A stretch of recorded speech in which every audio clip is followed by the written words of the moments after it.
Est-ce que faire rigoler dans ça, on a vraiment tout le monde qu'on a fini dans le néant comme ça? Jamais. Hein? Attends, fallait pour pas. Hein? Parce que représenter Mboka. Le monde a valeur autour de la loi, à défendre Mboka, à défendre le drapeau du Congo.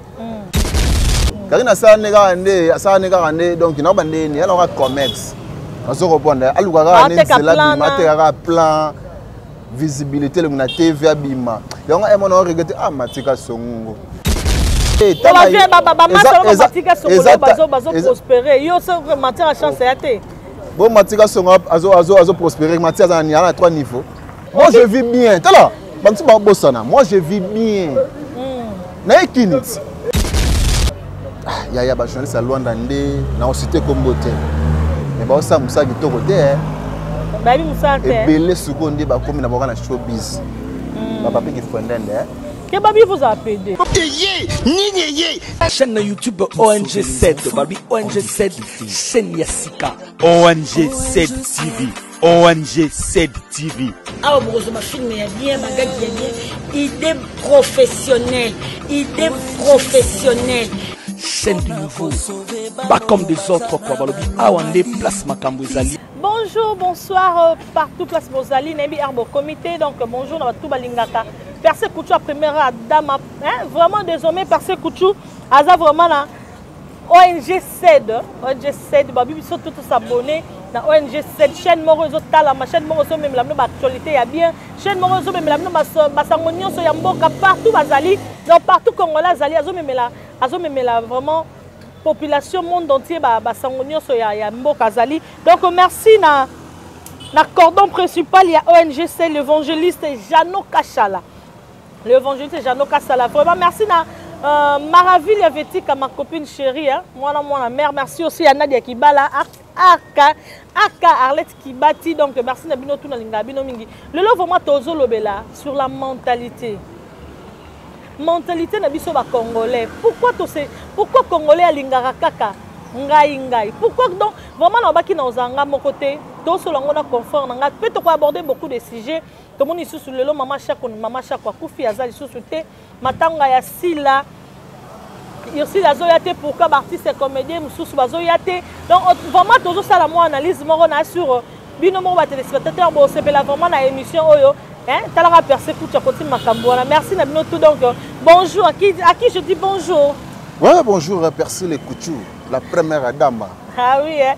Boni Patrick Mbandou l'international. Ouais, bah santé Guito qu'on est on a plus de 243 hein. Ton arrêt Kini. T'as la climat. Patrick Mbandou donc l'autre solo là pour la mentalité ya ba congolais. Na sur biso tozaka l'étranger yebi congolais yeba kanyoso.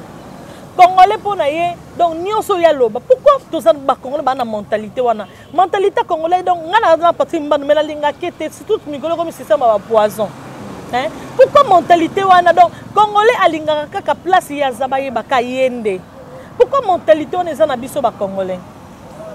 Bon merci la question là yo, c'est une vraie question, c'est si j'ai moi Guito que tu développer parce que on peut faire des remarques ba naie. Ça peut peut-être dans le monde entier quoi. Congolais, mentalité Congo, moi je veux dire que il y a du sang, tu vois. Mentalité congolaise, il y a makila. Parce que souvent quand on a libanda, ils ont reprendre. Les leçons bimi libanda, malgré tout botam na Congo, mentalité oyo botam na awa. Tout que na libanda, tout que na apprendre la mentalité mosus. Mais sur zongi au sentir moi différentes la mentalité par rapport à bateau qui ne va vivre ce que so lingi peut-être au reprocher bango babin aux aventeurs babin au laxanini donc outil libanda ya ngwa yé apprendre bisolo kwa sika donc ça fait vraiment du mal quoi donc et c'est le mot boyenga alors dans le bango souvent ça imam makila comme on est le bonnes ça katina yé tu vois imaginez-vous un peu. Dernièrement, moi j'avais suivi le chef de l'État, pardon, le gouverneur Chatini Ngobilia, a fait ce message à l'objet, tous ont un confinement, à des mesures barrières, de respecter le masque. Mais Congolais lui remonté. Mais pendant que na outil, bandal limité. Na na car na hôtel asko batuné ba tambola sans masque. Ce que la miterne tous à la Luanda.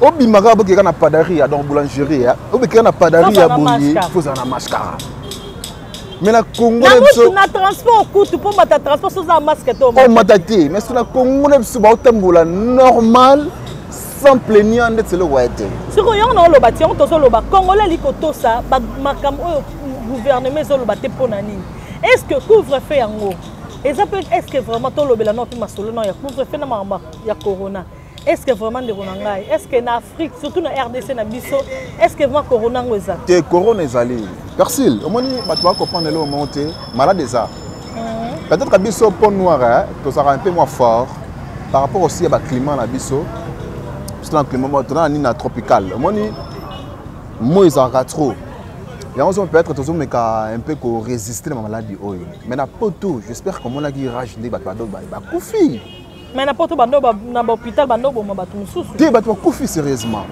tout le monde qui tout le monde va Italie tout le monde va France tout le monde va États-Unis même Brésil ba d'ailleurs au Saranate parce que biso peut-être aussi toujours résister moi mon kiza par rapport à climat na biso on se comprend tu as la saison sèche mais tu as la mouille on se comprend alors tu respecter ba mesure barrière ba chef ba konti ba zo pesa to pe na le chef de la ville quoi papa la ngai Jantin Ngobelia tant à lobby que non malade des en mboka faut que tu masque et ça pour la protection na biso to go bima boyo o rattraper maladie tant yo zo peut ça peut voisin peut peut muninga bon ce qu'on a bien troisième vague wana utu wa pisu ba troisième vague kudu na to na États-Unis déjà ba fongoli no so ba bi to vivre na corona malaria to vivre nango oh nini to vivre nango pourquoi corona to vivre nango to mona teke bazo kanga vie sociale ya Congo non ça na Congo te ça parce que ba payer belé non parce que na Congo ba ba la makasi ba ba mona ke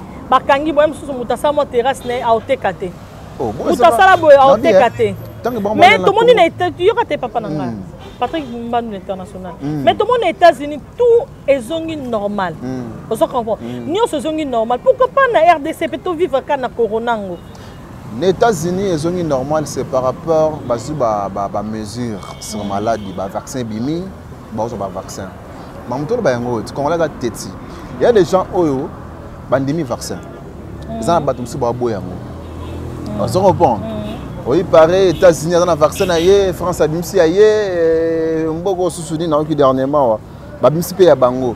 Parce que Congolais a zoté mais la vaccin. Parce que babine Afrique batini ba faux vaccin faux. Pour tout le monde qui fait na ba vidéo donc so ba beto vaccin, so tu téléphone a ezo kangama. C'est que ça déjà ba signe mo ba. Ça ba blo mo ba monter. OK. Ça blo mo ça monter, vaccin ça déjà. Est-ce que vraiment ozo soutenir ma chef de l'État? Pourquoi pas? C'est normal. Il faut se protéger malade des alliés. On se comprend. Il faut se protéger. Le peuple congolais, malade des alliés. Il faut se protéger. Et c'est bon. On se comprend. Vous pensez que les ablomo dedans, moi ablomo ba osala ka pour benda balar. To le ba ko ngolati. Ah ministre ya santé osala ko ba benda ka mbongo zo côté ba confinement. Ti ba to kufa. Sérieusement ba to. Teneti na ngolé ya to mona ba fièvre amarelle, ba fièvre jaune. Donc, il y a 10, 15 personnes à venir. Mais le corona est plus dangereux que les malades qui ont fait fièvre jaune. Pourquoi pas tu as des même awa. Tu as tout en paix. Mais pourquoi tu as fait ça? C'est selon la sécurité, il y a un climat il y a des gens qui Europe. On se comprend. Mais il y a trop parce que Mali est trop par rapport à Bisso. On se comprend. Dans la saison sèche, tu as la mouille. Donc, surtout, on peut un peu résister ça par rapport au climat au en Afrique. Mais sérieusement, malade des alliés. Malade des alliés. Voilà, selon Patrick Mbandou, donc le peuple congolais, vraiment, Patrick Mbandou, malade des alliés, tout se protéger. Tout le monde va pas être tout ça, exemple, un mission.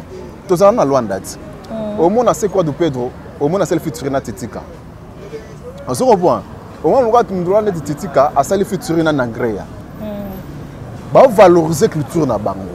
Parce que pas la biso ba congolais au moment où on a des titika no donc on doit fallir na ça futur na déplique. Petit la mukie wala, on doit faire na ça futur na robino mondibu. Alors sans le savoir bo boma. Malgré tout que monde dans tambola rapé bongo, moi critique. Na cadre de base. Mais bolingo wana faut ezala parce que et ça a bien été si la koufeli. Malgré tout bozaki na ba moi mes ententes moko boye. Mais tant que ninga koufeli papa, faut quand même koya. Faut quoi assister. Tobe ba la rapé biso na biso ba journaliste. Mais tellement que ah percer la koufela ki papa. Attends on solution te mais na oya wana si faut mon ka Patrick tellement kuna auta la pena que na ah ben oui. So salanga mabe. C'est ça. Yango zo mona Congo ezo marché te pona ba biloko auto bokuma art na mboka oyo. J'ai un exemple de Nigériens qui valoriser la musique. La musique comme les Nigériens comme les colos. Mais tandis que Mboga Oyo, tu as un art au Saranati. Tu as un jeune talent belé. Tu as un boulot qui te tali pe pour mon art au CPL. Mais les lois pour un nini qui me t'aime à baiser trop. Et moni art réseau kufa. Alors na kande tu singa matanga sila. Nous étant que journaliste au wala. Photo lela na baye bazo lela tozala wana souvent parce que tozana famille artistique dans la famille média lele ko ko la pe ngai papa pakei na bi ka percer le kucha roya na bi ka sila rosala na bi ka Charlie Fidelon na pe sembo te vraiment passer rosala alors photo zala wana yango moni loko eke tina niveau Luanda artiste comédie bana Luanda bana bolingote ba ko to mingi te na Luanda mais bolingo ezate le blongo ma sanga mo to comme dernièrement na Facebook abi artiste comédie na Luanda improvisation ici là bango ba osele lo morote pona nini bo kangana te or que ce bono kangana parce que na Luanda tozana étoile tozana Moindo tozana Miraesa tozana Delta nani nani ah les noms ça m'échappe papa Zoka papa Zoka bolingo ezate le roi mentalité la botina na Congo mo nyoti na Luanda ta degré ndolanga to lingala s'il vous plaît. Là, ce qu'on a insisté, tout changer les mentalités. Il y a un moment que le gouvernement va sabino ba droit d'auteur, tu vas valoriser noter parce que besoin on a bolingo, tu as linga Patrick Mband, tu as Patrick Mband. On y a ngate. Tu as le nom c'est exemple. OK. Na linga Patrick Mband tu as ngate. Vraiment. Ngala zana Patrick Mband linga kete. Ozo bon. Moi gouvernement na biso est valorisé. Artiste comédien na biso na artiste musicien na biso exactement parce que ba rancune est belé et l'équipe tellement est belé donc Patrick c'est pour na yo au monde ndenge nini pour na ndenge matanga et robima lobby mais ici la yété des amabe franchement ça passe percé et ça a bien été vraiment en tout cas conseil gratuit on a appelé ça vraiment excel pechanga quel que soit dimension problème faut que dossier rancune bani loté ngala yeba tous en la conférence vers Brooklyn, Banzela, Mboubi. Et pas pire, vient dans le Polydor Madodge. Avec ça, tous les artistes comédiens, tous allons il faut rendre donc besoin manifester en petit place va bien ici bino. Donc et ça la bien été na mise invité ou bien pardon na mise ya auteur ya organisation. Ah oui. Donc tout le monde à faire poison. Ils ont réuni trop. Donc tout le monde a même la TikTok. Non. Vous avez un téléphone. Eh, non, on n'a pas de téléphone parce que alors, donc, babi poison est trop et ma casse n'a qui donc impossible. Bané ba ino ba katangé. Mais nous absolu bané so ba katangé ba so bané. Ba katangé ba kenda. Bon gouvernement, bon gouvernement ça ba katangé. Pour changer mentalité on a vraiment retirer la moninga na anniversaire à Patrick Mbandou. Dans un gâteau, on offre Patrick Mbandou na poison. Quelle mentalité on a à Congolais? Pourquoi comme ça, Patrick Mbandou? Non, bah poison, so bah poison, bon, on sait pas. Ils ont pas compte à rendre peut-être un moto va te léguer poison, hein? Na éviter. Mais bon, ils ont allé au Moro ya ko changer la mentalité de l'autre là. Parce que tout bomi et le lobo, on peut l'ôter hein. Pourquoi ça bomi na bomi là? Tu obimate, somme d'akufa que n'a pas na libela. Ndazonga asuste, azonga ya démon là tu vas rendre. Non, on appelle démon là ta. Rien. Donc affaire poison, nous te poser une question. Et ça a une importance moroté parce que les loro boma muninga na yo pour na mbongo pour na mwasi pour na nini o gagner pe le monde.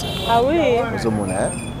Nzambo apesi au paiement, au vivre, au respirer, au sanyo au sala. Nzamba bomi ote. Au sa masumu butu moi. Il y a des gens qui ont masumu percer le butu moi. Ah oui. Mais Nzamba apesi paiement. Vous comprenez? Après ça, on a paiement bimi pour que ça fait masumu pour zongi pour la le pour l'amour qui les sous. Mais Nzamba barré ote. Très degré. Bon ce que mutumo a joué moi $200. Ata zelo te na lingana ka yo te mais la tu le poison. Mais ça n'a sans cité. Ça n'a pas de sens. Dans la lingana ka te mais donc na skuta na circonstance mo na tu le poison ko fi pe na bembe dans monde nga dans la te. Ça n'a sans cité. Et ça n'a sans cité. Il y a un moni et le voilà ndo zoloba. Biso ba congolais vraiment des mentalité na biso ezaki to kota mokete. Il y a un moni même libanda ba respecter biso te. Ozo bon. Attends alors dans monde on ba bangolais. Il suffit de comprendre que non a langa problème. Ozo mon. De moi pesi le ba expliquer ngabi abi aya nakenda Paris nanga luganda na ko mi maison à louer. Na beti sonné ndela yambi ngaya tuni ngabi tu es de quelle nationalité? Je suis congolais. Non. Moi je pas. Non, pas de congolais ici. De voilà comme pourquoi abi mais abli lo songa na kotu na ndangu nanga. To signer contrat yo moko mais le boko ma 4 5 6. T'as la dimension. T'as la vraiment. T'as la dimension mentalité. Donc et ça la sonia ya. Yango tozo mona ngo petit pas ba musicien. Na invité Patrick Mbanda, biso to ba journaliste, ba chroniqueur, to yo za chroniqueur na chroniqueuse. Na comme on a ba journal ba chroniqueur, na ba chroniqueur, comme ko ta trop makamba ba musicien. Bazo respecter ba anticipateur lo bara, bazo respecter liberté. On se comprend. Donc on respecter ba musicien te o vraiment d'être le rôle nani na comme na ken piano. Alobi na fait rigola ke obeta concert wana te. Attends que qui? Donc on ne comprend pourquoi barankin wana young journaliste pour ça na mutu o musicien oyo ozo finga lisusu musicien na musu pour bayoka na te bana barankin na bango. Pourquoi mentalité wana eza na biso surtout nous ba mentalité surtout nous les Congolais. Pourquoi ba journaliste bana makamo sarato là au fingi fali au sali nyonso pourquoi mentalité wana vraiment surtout na biso ba journaliste toza nango mingi. Non, Persil, moni éducation où tu as regardé les bas âges. La communauté à presse, tu as belé. À Congo, tu as ébélé. À niveau à Luanda, tu as belé. Alors, tu as dans le monde des médias, tu as des journalistes, mais tu as des mais conseil, on a des personnes qui sont des journalistes. En tout cas, ils sont des parce que tu as des pianos, tu as fait rigoler, faire un niveau faire à cause de Moussala. Tu peux savoir que tu as valeur. Est-ce que faire rigoler dans la vraiment tout le monde dans le néant comme ça? Jamais. Tu as fallu pour pas. Tu représenter Mboka. Tu as valeur, tu as Luanda, tu défendre Mboka. Tu défendre le drapeau du Congo. Alors, on fait nos rabons à palais, on tient poudre, on tient fort de terre, on bimina, on va sarato. En tout cas, on a médias baby. Et baby, au fin à YouTube, il peut y baby si mancam. On va magambo, ba série bon, on faire baby banana nana, petit salité ou nani, Olga nani. Non, c'est ça que tu comprends. Olga langi. Gloria, il faut te rappeler là. On a taillé qu'on a mouton ngate. Ce qui Gloria langi. Tu la dimension petit ça bongo. Là bas leader na biso pe na ibaraté. Malgré tout, toi là. Bambi bandon babi marat. Faire bandon. Ata bo bima ya, ata bo bima. Faire à un niveau na hôtel. À niveau noté ya. Et le pe bon ba leader na biso po anini. Bango mo bali ko longola ka bilamba liboso ya ba journaliste. Kasi ma bête. On moni bazo finga bango. Ngapa na ndeti ngana sepelete na makamukien piana. Alobaki na faire rigola. Ken piana ko déborder teti na makamko ko lobaka na faire rigola bon. Te keni na concerne en pesa. Wana massa wana ndeko. To ça même moral. Na yabi après misi to ko beba na biso pété po za nga. Mais la chrétien nga pe yote keni mais yeba vraiment ko sola pardon. Ba faire rigola to pesa ba respect. Bala ba valeur ba joala. Bala ba valeur au sakalati ba fali ba ba valeur na bon kalibanda babi mara bazo ngo na RDC. Te il faut vivre parce que nani ken azaka na parit. Kena mutna fali. Ala na fali te. Faire pas remettre na. Na nimete que non les ana fali dans tinda ken na sa blogo. Jamais fala ko sa moté. Ko fala se respecter non ma casse. Ah oui. On comprend aigle se respecter non ma casse. Alingana polémique était. Ce qu'on a bien beau dire mais là na basima. Moi monsieur ne sougelié.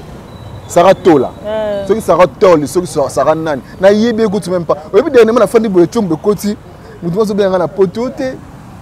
Maman Sarah Tola n'a pas arrête. Na yébi été. O bien Sarah Nani. Ceux qui Sarah Tola, ceux qui Sarah Tol, ceux qui Nani. Tolo.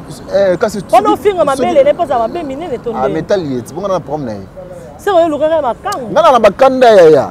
Oluranga makamba. Ngana bakanda. Tala persil ngana na bakanda pena mon na net parce que biso bundeli mondo en net.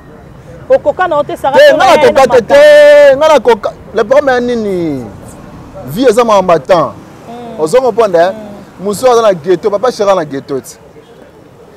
Et bien papa chera si là. Ça c'est pas plus de 10 ans. Papa chera asila te, papa chera se préparer déjà on doit d'ici là ma solo. D'ici les erreurs d'ici là. Ozongo ponda, mais on vivre. Na bino bo beta ba conseil, na bino bo sa ma mebele mais yazo vivre. Bourgeois. Oko koto monier bo petit na ngata la champa. Mais c'est on a mono linga Sarah Tola boya ngone ke. Te ngakuna ngana ko linge pete e bandeni. Ah persil zo nga muke. Aux internationaux de la presse. Muto amataka ba avion Air Nyoso.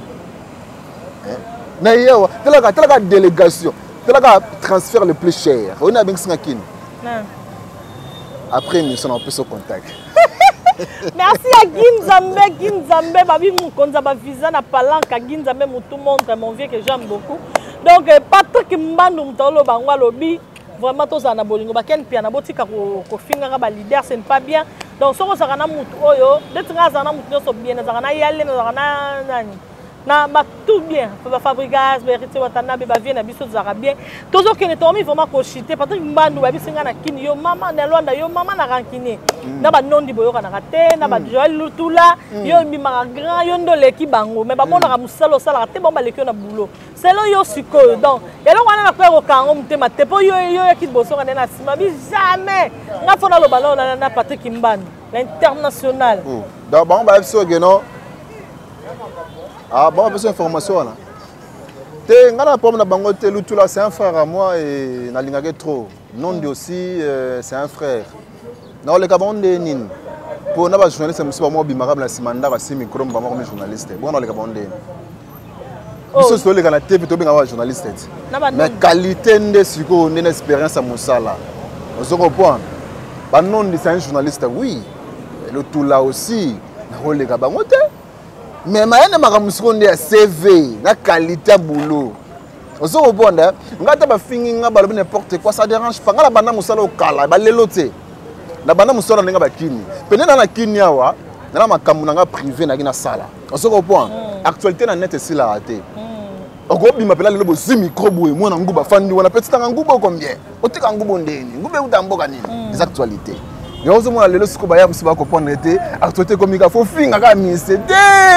Ce micro bima la balabala. Mais vous avez bien bango nyonso. Na wazi wilinde. Non dit aux alaka bien, baya tout aux alaka bien wilinde ki wana mpangi. Wala bena vie na nga tongo. Mais bana Luanda ndé obi. Ya ba journaliste à Luanda ndé na cité Kombote. Mais ba osa musa kitoko te. Ba bi musa te. Ebele sukonde ba komi na boka na showbiz. Ba papi ki fondende. Que Babi vous a pédé? Tenga la pédé. Eh, non ko plein boy. Babi vous a amtasi. Eh, non ko plein. C'est là moi c'est une émission. Oh, ça va yo ça là on fait. C'est là moi oh, c'était na sala on émission te yo après émission pour ça petit moro boy. Na c'est pelé donc après ça ce sango. Ngaite papa eh. On se reprend. Ngala non ko plein, ngala pédé. Babi pe là vraiment to sima route balo. Ah rien, ngala pédé te ngapena non ko plein. Malgré tout on a balité maintenant on se attend so appel moro boy. Yoro sa ba mère à poto. Ah mettre cela ba on ngala. So on a bi boy ndenge Karine Mokonzi. Akomi Mokonzi la fali. Pour tout monde Karine Mokonzi a finga fali et tantine Fanny PD. Mais sur l'autre monde ndenge makambu ya Sarah Tola ndenge fin est-ce que vraiment est-ce que yoro lingake fali sous sa confiance c'est pas fali et pas pardon pas Karine Mokonzi. Na ndenge a finga ke PD donc tantine Fanny PD. Ba ba Karine ba sala biloko la pona lugara ba baiser hein. Ma base mais personnalité ngana vana ngana lo bagé. Pati mbandu pena pe. Est-ce que yo tara Karine un journaliste? Te nga yim to lo baté ba question ça nga ba poser c'est pas. Un journaliste, da poser ce question. Karine un journaliste. Ah wanga na ebité. Ah yo baté ne ko kimarando. Te ngana to. C'est ko banga Karine. Na banga mutu te. Karine un journaliste te. Pourquoi il y a un Karine journaliste était. Karine a ça nega ande donc il a bandé ni elle aura comex. On se répondre. Alugara ne c'est la bima plan visibilité le na TV abima. Donc on a regretté ah matika songo. Ah mati. You pesa ba chance na ba tout moko boye mais ko pesa te mati. Pour mati pena sali on m'a dit casse à sali fort. Karine journaliste était. Penabi il fallait pour pendant zawana bona ebité so Karine na ko donc Karine na comme côté là yé te wana osala ngo siko pa moni no aigle mikolo makambo kasa kuti sutu donc Kofi akomi sukolo bala Kofi abimisa mutagala Kofi babimana Kofi so Kofi azong sinzembo na ete veramba ko sa ngote ke bana ve wana mtabaje Rambo ke bana abonga déjà mde basana na ba photo basala ba tele ba chaîne timoro yena Kofi avec muke bonga Rambo vidéo etambola lango ya ba photo prometteur Rambo ne bonga viens mon faire play boko sana émission petit nanga bana percer le coutu et puis que bana boru ça va tout le type sont balé à faire play mais na ninte ba remettre na système yo ebi o bo so remettre na système rien na ndimi ngota bisa ba vidéo ba te ba betcha na site te ya bisa ba vidéo tenga na mo loga ba nga pena siko na puya nga bisa ba vidéo emso bango mse tolo mo ba maman azaka na yo wana ba yo bo koleka mo pa mo ko elo te ya Karine ko pa longo li chana bango ba betana mo Karine journaliste te amoni Karine journaliste te siko azanani Karine asala ka nda lugara ne mike azoko po aluka ne mbongo asala siko non na ko ba terme nini ne bitam na ko ployé percé pas tout ce qu'on peut savoir ne ba miso o bengse po tengla ko Karine te to sur la pose en actualité biso le la biso to le la rambo actualité yango to le ba mentalité ya batu parce que wana za mentalité te tout le monde mentalité beta mususu mama Karine go de talinga te oh yo na se wana te na pena problème et bandeni te wala problème et bandeni wala mwana parce que wa mwana maleki na gaz mais ça facteur vie ça facteur à chance ah c'est yo za na chance te ba vie ba ma matika soko bazo prospérer yo se matière à chance ya te bon matika soko azo prospérer matière za ni à 3 niveaux là, yo sera TV zéro pardon na fingi na matité. Yo sera TV zéro pardon. Yo sera TV, yo sera TV ndé comme na 3 niveaux. Moi je vis bien. Tala, bantu ba bosana. Moi je vis bien. Na ekinit 3 semaines ngona on émission te mais on vivre avec toko. Tala poche ba dollar eza. Comme ça makala ba boss ba tinda mbongo. Et ce code na code. Ba tinda ba la. Na zo vivre avec toko. Aussi makambo te la bato bala ça ba émission mais apene lote azo diembela na sima ou abe de chou ou Eric Mandala au monde pété autre pas monde té mais bando bandi ko boka o banja di l'été o ko monde pété mais ce que pas tout le monde va faire na ebo donc ça parler mo ka pas appeler le coup o ko monde été ozo mona o monde été mo boka o monde été o boka mais après ça peut le répéter yo mo zo be ça pour rien n'a pas ça la moi des annonces dans l'émission aussi moi 2 minutes mo bimba bo anoka be da choix yebioté arobengo pe mukolo moko te bomona alors nga za kama matande ngona ngai nga la vivaka kitoko moko la papa donc faut ça musala rapidement pour tant comme les cas to ko matata o mona mille nde fa pembe na mani na suki o te yombo de mona la solo donc qui commence bien finit bien merci à tout le monde bo balinga percer couture vraiment la vie désormais percer couture azana agent side donc bon s'abonner donc bon maximiser chaîne abino yango vous ne serez pas déçus vraiment partout qui mbandu l'international on est vraiment à la fin de notre émission moi libanga pe mo ba conseil pour nos journalistes ba chanteurs o balingi ba rankine peut changer comment on peut expliquer na ba téléspectateurs na biso pe ba congolais tout ça partout dans le monde comment ba ko changer mentalité ouais merci Percy le couture de le début parce que toi chuté na biso déjà moi je te remercie encore je te félicite aussi Moussa Kitoko la première dame moi ça tourne et puis il y a mutamo qui la roulé là tout ce qui voilà donc vraiment en tout cas bandengolanga vraiment ba journaliste tous ça vraiment bon moko ngala lingala ambiance quoi place ngala za ambiance ça la moi bien na bi na fini na mutu te na émission oyo na la bika ba réalité bana loi na to même moral tous les journalistes na respecter bino lu tout là non di mukuse na ngamo ko valeur na respecter bino donc tous ça la kana bolingo tout lingana vraiment makasi musala to lingani et ça la bien et puis photo na poster lobby to fa no awa loin de ningani e babi libota et ça lenga bien makasi osoko po siko soki to kina bolingo te to kanga photo wana te ok na simala be marché yaki appelle moi pote côté babi perso la faut soigner bien moi moké moi za koto mais na nenga bolingo te donc merci vraiment bana Luanda bana Kini tout ça vraiment même moral to lingana bande on a ba journaliste botika vraiment mambosa na TV za propreté mission amutu ya valeur mission azamutu monté bozo na ba légèreté mo boye oti ba fanda raoza tant na ya comme test abimisango et comme œuvre to yo quand on a bafle za facilité tout ce que mam to sala ka wana so faire apesa rombongo o fala apesa rombongo pe na ndimite ke na ba leader batinda no bofinga bino wonde osala ngo yanga lo bakanga na zana église au milieu du village na za wana netre che fait rigola na kendara che fali pupa na kota na nga netre na linga polémique té donc je suis là sur plus de 143 il y a Willy Mosheni code ya mboka neka to sola qui vient na là vraiment Marambe comme délégation à Luanda Mobimba, na bino trop, je vois comme ça les boss mutulanga pena soutenir nga mingi di kandoma boro bank. Ni bolo ba finga ya kweme ngala yebi force na. Ole ba la ngontsone ya di kando. Est-ce que obi libanga na tseki openda na la bibi na wow. Oh wera yebi di ya marambu na ye. So wera zo respecter di kando se nga pe fona respecter as a boss. Merci vraiment mon boss ya muke ko tarana lisu. Mais fort nous au na Luanda tina ki na zo mona esalanga bien je remercie comme ça encore Kadi Mabokete double poche moi ça les qui bali na mbongo kutani ne boye ayib c'est le petit ko dire na kini te yaka mbango d'ici là na zoya déjà Luanda na zoya mingi gaga tozana ndenga bakini Batutu Bolinganga, vous continuez vraiment à commélanger sur page Facebook, Ninka Patrick Mbandou, et sur votre chaîne aussi préférée, malgré tout percer la chrétienne, la bichaine, la zolala. Et parce que je suis belé, il y a un copain lupango. Il y a un lupango. Lupango a peur de lupango nanga. Il y a un jili. Donc il y a un lupango. Dans le nginda, comme il y a un solo. Représentant légal à Zali. Kutana boss siko. Te o kutana. Kombo na boss. Hein? Kombo boss nani? Jano Kachala donc au CP là. Le boss Jano Kachala. Il y a Rosomba Mama ça combien non tu pas persécuter. Le boss Jano Kachala. Il y a Mbandu non transférer Mama to sur le pango na le boss Jano Kachala vraiment en tout cas merci. Talaka accueil vraiment. Ngabi que ma ramte pas percer les continuer dans le long transport dans la $50. Bon, ça tient déjà calamité.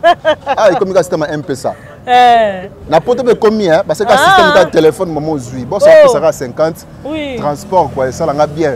Merci vraiment à toi aussi le boss Jano Kachala et na s'appelle Makasi na chaîne Nayo. Vraiment vous s'abonner massivement vraiment la chaîne Oyo. Chaîne en route nini JC ONG SED. ONG SED. Vraiment SED. Vous s'abonner à place d'actualité. Le moment là Patrick qui passe l'émission et on va normal pour biso to ça va boy quoi. Mingi allo Congo Monde TV. Chaîne Nabino, vous continuez vraiment à s'abonner Patrick Mbanda za on a pour Nabino, d'ici là on va penda émission. Na ozwa ki mota muke ya palais na mekaka ko sala. Pati Mbandu to wela tomo mabanga ndezala ka chérie. Ozokatanga vraiment yaya. Te na kati te yaya to welisa. Kasi pesa programme chaîne nga. Ah OK, pesa programme c'est pas un problème. Ba fa nga to bolinga nga. Chaîne d'ici là déjà ils ont vraiment marche. Tu as dit qu'il tout son matériel, tout organiser marambo nyonso. Bato pe bo soutenir nga bo continuer vraiment ko soutenir ngai bana poto nyonso bo komelanga massivement bo benga bo pousser ka chaîne qui est liboso. Je remercie comme ça tout le monde, ma famille Mbandou. Je vous aime à trop. Le boka nga mingi te. Na kala mutu mona zo boka mingi mikolo yo. Le boss Abedachou hein et pourquoi pas dépenser comme ça à mauvais Eric Mandala yebe sous boss na ndemo.